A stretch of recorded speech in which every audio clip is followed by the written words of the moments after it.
আসসালামু আলাইকুম। আমি ঢুকছি একটা শপিং মলে। এটা হলো মেরিন হেডের একটা শপিং মল। শপিং মলটা এত সুন্দর পরিপাটি, কিন্তু লোকজন নেই। হয়তোবা এলাকাটা নতুন, সে হিসাবে লোকজন কম। পরিপাটি, চাকচিক্য আর সৌন্দর্যের দিক দিয়ে এসব দেশ সত্যি উন্নত।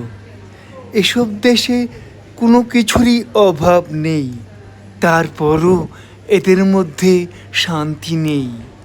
তারপরও এদের মধ্যে অনেক চাহিদা। যদিও আমার দেশের মতো আহুতাস ভাব নেই, তারপরও অভাব। আসুন সবাই মিলে আল্লাহর কাছে দোয়া করি, আল্লাহ যেন